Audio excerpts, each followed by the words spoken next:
우상 숭배하는 일을 피하라. 우상 숭배하는 일을 피하라 라는 제목으로 말씀 전하겠습니다. 바울 사도는 오늘 본문 말씀을 통해서 그리스도를 믿는 것과 우상 숭배하는 일은 도저히 화합될 수 없다라는 것을 강조하고 있습니다. 그러면서 성찬 예식과 우상 숭배 잔치에 참여하는 이러한 관계들을 예를 들면서 우리들에게 설명하고 있다는 것입니다. 성찬 예식은 교회의 하나됨을 추구하는 그런 의미를 가지고 있습니다. 16절, 17절 말씀해 보시면 우리가 축복하는 바 축복의 잔은 그리스도의 피에 참여함이 아니며 우리가 떼는 떡은 그리스도의 몸에 참여함이 아니냐. 떡이 하나요 많은 우리가 한 몸이니 이는 우리가 다 한 떡에 참여함이라 라고 말씀하고 있습니다. 이처럼 성찬 예식이 추구하는 바는 교회의 하나됨, 교회의 하나됨을 추구한다라는 것을 알 수가 있습니다. 17절 말씀해 보시면 하나라는 단어가 3번이나 이게 반복되는 것을 통해서도 우리가 성찬 예식이 나타내고자 하는 것이 무엇인지를 짐작할 수가 있습니다. 교회의 하나됨, 이것을 다른 말로 표현한다면 그리스도와의 연합이다라고 말을 할 수가 있을 것입니다. 요한복음 15장 5절 말씀해 보시면 나는 포도나무요 너희는 가지라 그가 내 안에 내가 그 안에 거하면 사람이 열매를 많이 맺나니 나를 떠나서는 너희가 아무것도 할 수 없음이라 라고 말씀하고 있습니다. 즉 성도는 그리스도 안에 있을 때만이, 즉 그리스도와 연합된 상태에 있을 때만이, 그리스도와 하나된 그런 삶을 살아갈 때만이 많은 열매를 맺을 수가 있다라고 말씀하고 있다는 것입니다. 예수 믿는 사람이 그리스도를 떠나서, 다른 말로 표현한다면 하나님의 말씀을 떠나서 행복한 삶을 살 수 있다, 많은 열매를 맺을 수 있다라는 것은 있을 수가 없다라는 것을 오늘 이 요한복음 15장 이 5절 말씀을 통해서 주님께서 말씀하고 계시다는 것입니다. 나를 떠나서는 너희가 아무것도 할 수 없느니라. 즉 하나님이 기뻐하는 그러한 열매를 맺을 수가 없다라고 강조하고 계시다는 것입니다. 바울은 우상 숭배 잔치에 참여해서 제물을 먹는 문제에 대해서 성찬 예식과 같은 그런 방식으로 적용하고 있습니다. 18절 말씀해 보시면 육신을 따라 난 이스라엘을 보라 제물을 먹는 자들이 제단에 참여하는 자들이 아니냐라고 말씀하고 있습니다.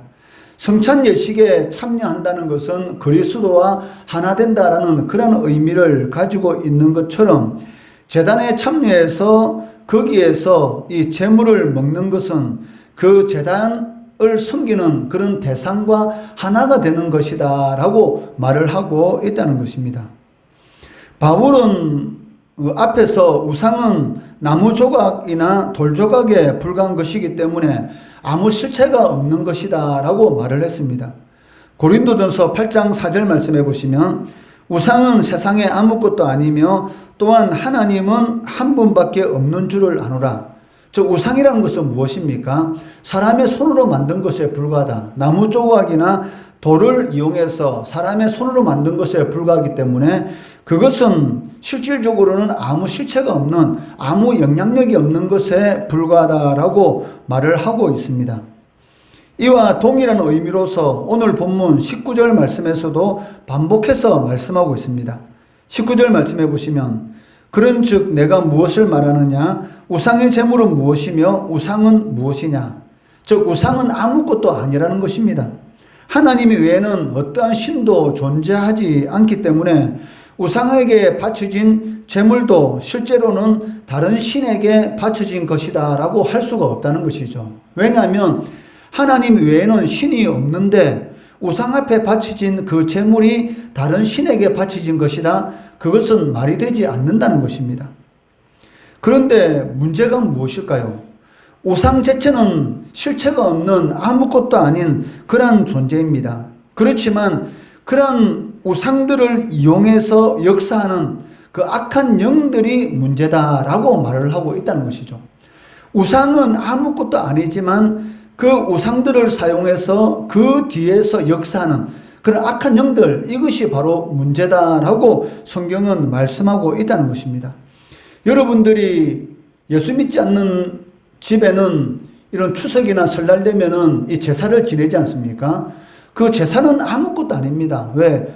신은 하나님 한 분밖에 계시지 않기 때문에 그 제사를 드린다는 것은 실질적으로는 실체가 없는 것에 드리는 것이기 때문에 이 제사라는 것은 그런 제사라는 형식은 아무것도 아니다라고 말을 할 수가 있다는 것이죠. 그런데 문제는 무엇입니까?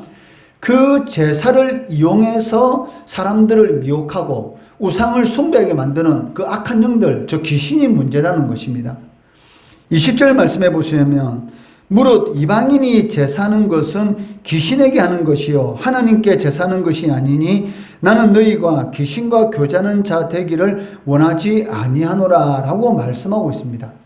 즉 믿지 않는 자들이 드리는 이 제사는 누구에게 드리는 것이냐? 즉 하나님에게 드리는 것이 아니고 하나님 외에 어떤 신에게 드리는 것이 아니라 악한 영들, 즉 하나님께서 창조하신 이 피조물이 하나님을 대적하다가 타락한 그런 천사들, 즉 악한 귀신에게, 악한 영들에게 드리는 것에 불과하다라고 말을 하고 있다는 것입니다.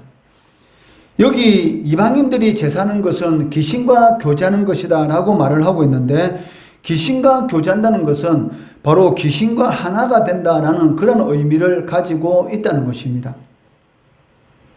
성찬 예식을 통해서 그리스도와 하나가 되는 것처럼 우상숭배 잔치에 참여해서 거기에서 음식을 먹고 그 자리에서 이런 즐기는 것은 바로 귀신과 교제하는 것, 즉 귀신과 하나가 되는 것이다 라고 이렇게 경고하고 있다는 것이죠.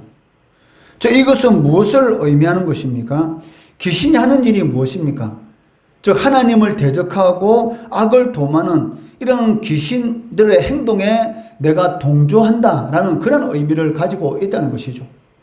이 귀신이라는 존재, 우리 성경에는 귀신이라고 되어 있지만 실질적으로는 악한 영, 즉 이블 스피릿, 즉 악한 영이라고 이렇게 해석되어 있습니다. 그러니까 악한 영의 존재는 어떤 존재입니까? 바로 하나님께서 인간을 창조하기 전에 영적인 세계, 즉 천사들을 창조했습니다. 그런데 그 천사장 중에 이런 뛰어난 이런 존재가 있는데 그 존재가 바로 자신이 하나님과 같이 되겠다라고 하면서 하나님을 대적할 때에 하나님 앞에 저주를 받고 그 천사장이 바로 사탄 마귀가 된 것이죠. 그리고 그 천사장을 따르는 그러한 천사들도 함께 하나님 앞에 저주를 받아서 악한 영들, 즉 우리 성경에는 귀신 이렇게 기록되어 있다는 것입니다. 그렇기 때문에 성경에서 말하는 이 귀신이라는 것은 죽은 조상의 그 죽은 조상이 다시 살아와서 그 후손들을 괴롭히는 이런 귀신을 의미하는 것이 아니라는 것이죠. 사람은 한번 죽으면 천국, 지옥으로 끝납니다. 천국에 간 영혼이 이 땅에 올 수가 없고 지옥에서 고통받는 그 영혼이 이 땅에 올 수가 없다는 것입니다. 예수 믿지 않고 죽은 나의 조상이 그 지옥에 있다가 다시 그 지옥을 빠져나와서 조상에게 제사를 안 드리면 그 조상이 후손들을 괴롭히고 그 후손들에게 해를 입힌다. 이것은 있을 수가 없는 것입니다. 그렇게 속이고 여러분들을 미혹하는 존재가 누구입니까? 바로 사탄이고 그 사탄을 쫓는 악한 영, 즉 귀신이라고 말을 하고 있다는 것입니다. 그렇기 때문에 여러분들이 믿지 않는 사람들이 이런 명절날 제사 드리는 것, 이것은 누구에게 제사하는 것이다? 바로 귀신에게 제사하는 것이다. 즉 악한 영, 사단에게 제사하는 것이고 바로 사단의 뜻에 내가 사단과 하나가 되는, 동조하는 그러한 것이다 라고 성경은 말을 하고 있다는 것입니다. 결국 귀신은 하나님의 심판을 받아서 영원한 이 멸망을 받는 존재이기 때문에 자신도 이 멸망의 운명에 처해지는 것을 내가 받아들인다라는 그런 의미가 가지고 있다는 것이죠. 여러분들이 이 귀신에게 제사를 드리는 그 장소에 참여해서 함께 음식을 먹고 나누는 것은 그 귀신이 하나님 앞에 이미 심판을 받았고 영원히 지옥 형벌을 받을 수밖에 없는 그런 존재인데 나도 하나님 앞에 지옥 형벌을 받는 그런 존재다라는 것을 동조하는 그런 의미를 가지고 있다는 것이죠. 그렇기 때문에 우상 숭배하는 데 들어가서 거기서 음식을 먹고 거기에 참석하면 안 된다라고 바울 사도가 경고하고 있다는 것입니다. 그렇기 때문에 21절 말씀에서 너희가 주의 잔과 귀신의 잔을 겸하여 마시지 못하고 주의 식탁과 귀신의 식탁에 겸하여 참여하지 못하리라 라고 경고하고 있다는 것이죠.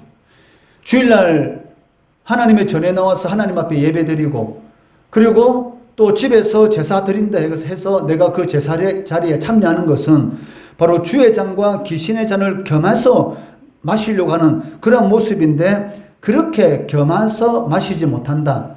즉 주의 식탁과 귀신의 식탁에 겸하여 섬기지 못한다라고 말씀하고 있습니다. 여러분이 예수를 믿는다고 하면서 제사를 드리는 것은 결국은 예수를 믿지 않는 것과 똑같다라고 말을 할 수가 있다는 것이죠. 이처럼 강력하게 바울 사도가 경고하는 이유가 무엇입니까? 성도가 이방인의 제사에 참여하는 것은 주의 질투를 불러일으키는 그런 위험이 있기 때문입니다. 22절 말씀해 보시면 그러면 우리가 주를 노여워하시게 하겠느냐? 우리가 주보다 강한 자냐라고 경고하고 있습니다. 여기 주를 노여워하시게 하겠느냐라는 이 말은 주의 질투를 촉발시키겠느냐라는 그런 의미를 가지고 있습니다. 이미 구약 성경에도 수차례 나타나고 있는데 하나님은 어떤 하나님이시다? 질투하는 하나님이시다라고 말씀하고 계시다는 것이죠. 출애굽기 20장 5절 말씀해 보시면 그것들에게 절하지 말며 그것들을 섬기지 말라. 나네 하나님 여호와는 질투하는 하나님인즉 나를 미워하는 자의 죄를 갚되 아버지로부터 아들에게로 3, 4대까지 이르게 하거니와 라고 말씀하고 계시다는 것입니다. 하나님은 어떤 하나님이시다? 질투 하나님이시다. 왜 하나님께서 여러분들을 질투하실까요? 너무나 사랑하니까. 여러분들을 너무나 사랑하는데 사랑하는 나의 자녀들이 하나님 아버지를 섬기지 않고 귀신을 섬기고 있다. 사탄을 섬기고 있다. 우상을 섬기고 있다면 여러분 질투 안 나겠습니까? 여러분의 부모들이 있는데 여러분 부모들을 그냥 놓아두고 다른 사람을 아빠라 부르고 엄마라 부르면은 여러분 부모들이 여러분들을 보기 어떻겠습니까? 당연히 질투하는 것이고 여러분들에게 정신 차리라고 해초리를 드는 것은 아마 당연한 것일 것입니다. 마찬가지로 하나님께서 독생자를 여러분의 죄와 허물을 대신해서 십자가에 못 박혀 죽이시면서까지 하나님의 사랑이 어떤 것인가를 여러분들에게 보여주셨고 나타냈는데도 불구하고 여러분들이 하나님이 아닌 우상을 섬기고 하나님이 아닌 돈을 섬기고 하나님이 아닌 명예를 섬기고 하나님이 아닌 권세를 쫓는다면 그것은 바로 하나님의 질투, 즉 하나님의 노를 촉발시키는 것이다 라고 말씀하고 계시다는 것입니다. 하나님이 아닌 다른 그 무엇이 여러분의 인생의 중심을 차지하고 있다면 그것은 바로 우상을 섬기고 있는 것입니다. 오늘날 여러분들은 나무 조각을 깎아서 집에 모셔놓고 거기에 절을 하지는 않습니다. 여러분들이 돌조각을 깎아서 여러분 집에 모셔놓고 그 돌에다가 절을 한다든지 그 돌 앞에다가 술을 붓는다든지 그러한 우상 섬기는 그런 모양은 하지 않을 것입니다. 그렇지만 여러분들 마음속에 하나님이 아닌 돈이 여러분의 인생의 주인이 되어 있고 명예가 여러분의 인생의 주인이 되어 있고 내가 여러분의 인생의 주인이 되어 있다면 그것이 바로 우상 숭배가 된다는 것입니다. 즉 하나님이 아닌 다른 것을 의지하고 다른 것을 더 사랑하는 것, 이것이 바로 우상 숭배가 된다는 것입니다. 특히 시편 78편 58절 59절에서는 우상 숭배를 하는 자들에 대해서 하나님의 이 강렬한 이 감정, 즉 질투의 감정이 표현되어 있습니다.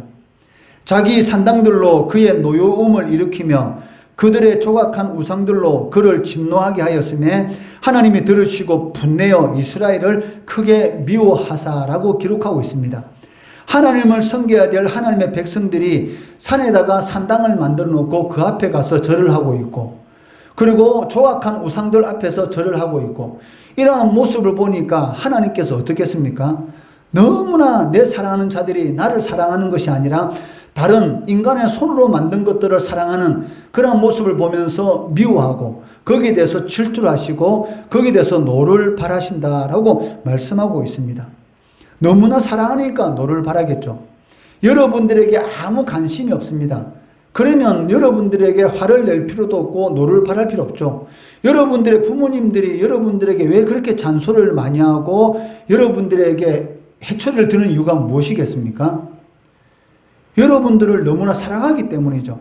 여러분들을 사랑하지 않는다면 여러분들이 무슨 짓을 하든지 관심이 없습니다. 왜냐하면 나하고 상관이 없는데 여러분들에 대해서 관심이 있겠습니까? 여러분들이 믿지 않는 자라면 하나님은 그 믿지 않는 자에 대해서는 전혀 관심을 가지지 않습니다. 그들이 어떠한 행동을 하든지 어떠한 짓을 하든지 관심이 없죠. 다만 하나님의 섭리 가운데서 그들이 하는 행동들이 하나님의 구원의 역사에 대해서 방해가 된다면 반드시 징벌을 하시는 것이죠.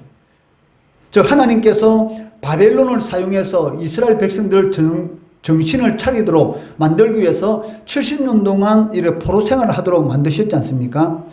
그런데 이 70년 동안의 포로 생활 이후에 하나님께서 예레미야 선지자, 이사야 선지자와 약속하신 대로 70년이라는 기간이 딱 찼을 때에 이 바벨론이 이스라엘 백성들을 얼마나 괴롭혔었습니까? 70년이라는 그 기간이 차고 나니까 이 바벨론이라는 제국을 이 페르시아를 통해서 멸망을 시키고 이스라엘 백성들을 70년 만에 이 이스라엘 땅으로 다시 돌아오도록 만드셨지 않습니까? 그러니까 하나님께서는 이 이방인들을 통해서도 역사하시는데 궁극적으로 하나님의 때가 되면 반드시 이방인들을 심판하시는 것이죠. 그러니까 하나님께서는 이방인들이 하는 일에 대해서는 별 관심이 없습니다. 다만 하나님의 백성들을 괴롭히고 하나님의 구원 역사에 있어서 하나님께서 섭리 가운데서 그 한 나라를 멸망시키고 또 새로운 이방 나라를 세우셔서 하나님의 나라를 이루어 가신다는 것이죠. 그런데 하나님께서 가장 관심 있는 사람들은 누굽니까? 바로 하나님의 자녀들입니다. 하나님의 자녀들이 길을 갔다가 넘어질까봐 눈을 부릅뜨고 지켜보고 계시고, 하나님의 자녀들이 혹 잘못된 길로 갈까봐 하나님께서 해초리 들고 잘못된 길로 가지 않도록 순간순간마다 고난을 주시고 어려운 일을 행하신다는 것이죠. 어린 아기들이 이 걸음마할 때 부모님들 눈을 뜨고 지켜보고 있지 않습니까? 기어다니다가 이 걸음마를 처음에 배우기 시작합니다. 그러면 애들이 얼마나 많이 넘어집니까? 그 애가 걸음마 연습을 할 때 부모님들이 애가 넘어지더라도 계속 지켜보고 있죠. 왜? 그런 과정을 겪어야지만이 그 아기가 걸을 수가 있기 때문입니다.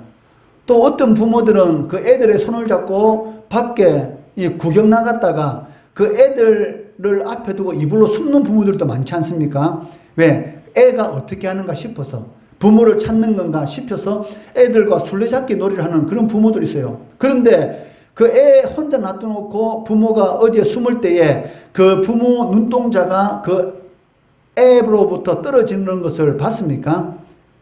절대로 부모 눈은 그 애를 향해서 집중하고 있지 다른 데는 안 쳐다봅니다. 왜? 혹시나 내가 재미로 이렇게 숨었는데 그 애가 혹시 다른 길로 가서 잃어버릴까 싶어서 숨어 있지만 눈은 그 아기를 향해서 계속 쳐다보고 있는 것이죠. 하나님도 이 부모님과 마찬가지라는 것입니다. 여러분들이 어떤 상황 가운데 있는가 끊임없이 보고 계시죠.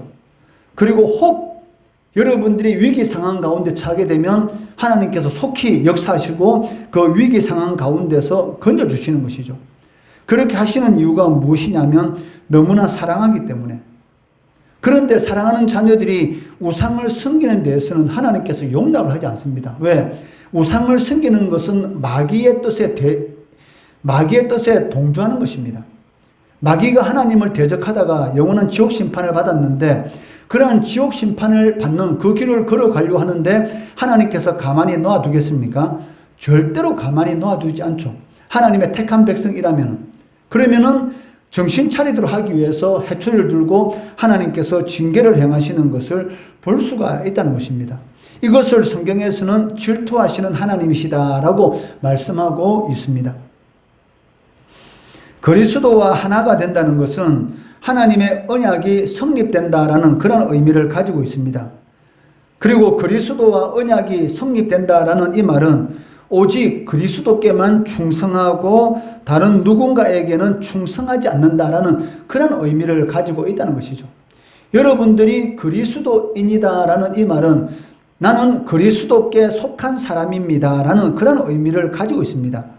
오직 그리스도께 속한 사람이지 다른 데 속한 사람이 아니다라는 그런 의미를 가지고 있고, 성경에서는 이것을 다른 말로 여러분들의 시민권은 어디에 있다? 하늘에 있다라고 말씀하고 있다는 것입니다. 즉 여러분들은 하나님의 사람들입니다. 여러분들은 하늘에 속한 사람들이기 때문에 하나님의 말씀대로 하나님의 뜻대로 살아가야 이 세상에서 행복한 삶을 살아갈 수 있는 것이지, 하늘에 속한 사람인데 땅에 속한 것을 추구하고 땅에 그러한 방법대로 살아가게 되면 그 삶은 너무나 힘들고 어렵고 공고한, 즉 광야의 삶을 살아갈 수밖에 없다는 것입니다. 그렇기 때문에 성도는 두 마음을 품는 것, 즉 하나님도 섬기고 하나님이 아닌 창조물, 하나님께서 창조하신 사물에 내 마음이 빼앗긴다는 것은 말이 되지 않는다는 것입니다. 그것은 그리스도인의 정체성을 부여하는 그러한 결과를 낳게 된다는 것이죠.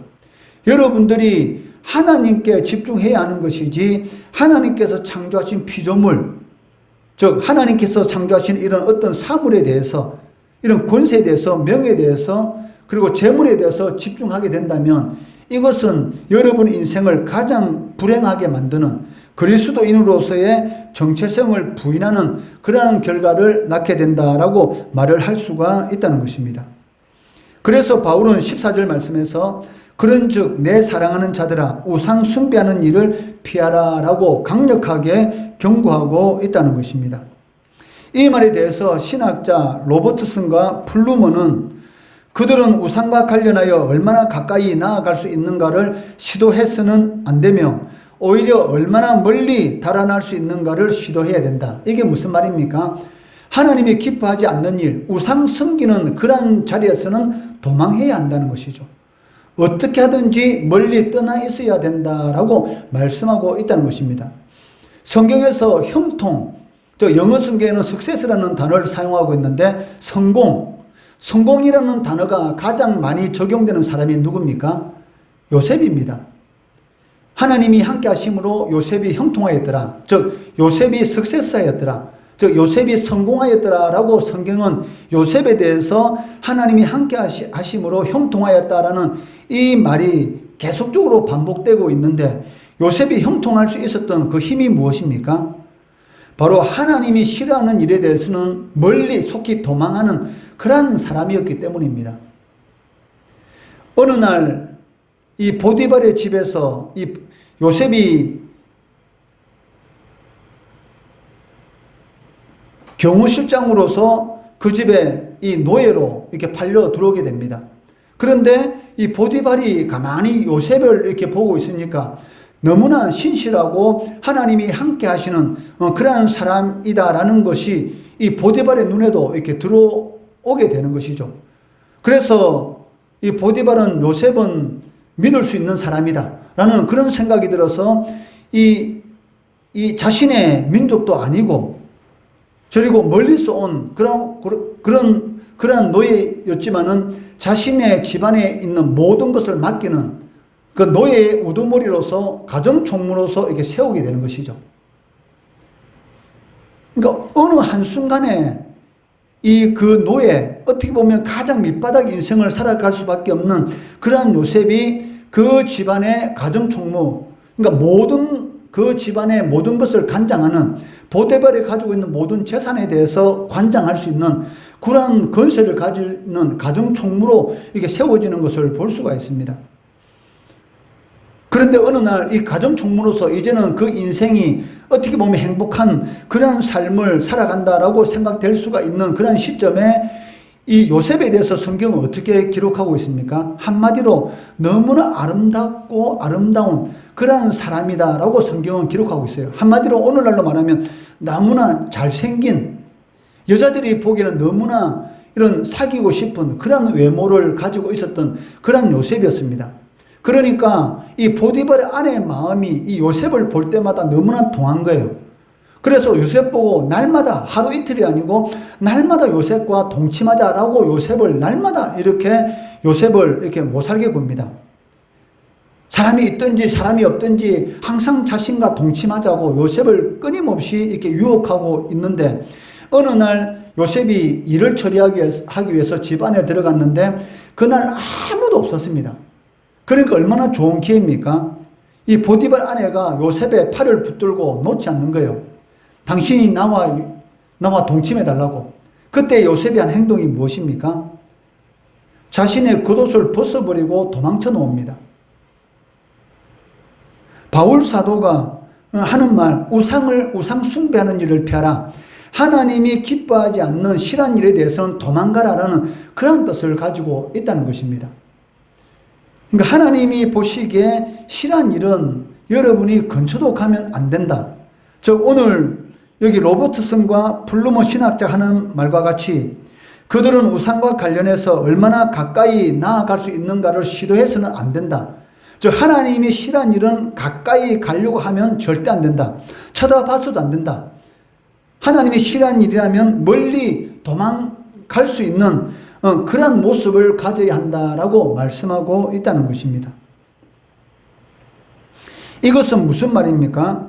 우상 숭배의 자리를 피해야 할 뿐만이 아니라 이러한 죄악을 계속해서 피해야 한다라는 그런 의미를 가지고 있다는 것입니다.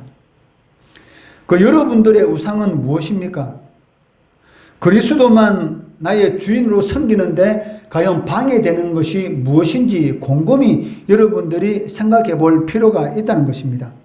내가 주님과 하나 되는데, 주님 앞에 나아가는데, 주님을 나의 주인으로 섬기는데 방해가 되는 것이 있다면 그것은 우상이 되기 때문에 무엇이든지 멀리 해야 한다는 것이죠. 그럴 때 하나님께서 함께 하심, 즉 석세스의 인생, 즉 성공하는 그런 인생, 요셉과 같은 그런 인생을 살아갈 수가 있다는 것입니다. 이러할 때 하나님이 싫어한 일에 대해서는 도망가는 그런 삶을 추구할 때 하나님께서 여러분과 가까이 하시고 하나님의 함께 하심의 은혜와 복이 여러분 삶 가운데 임하게 된다는 것입니다. 이런 은혜와 복을 누리시는 우리 성도들, 우리 주일학교 학생들 되기를 주의 이름으로 축원합니다.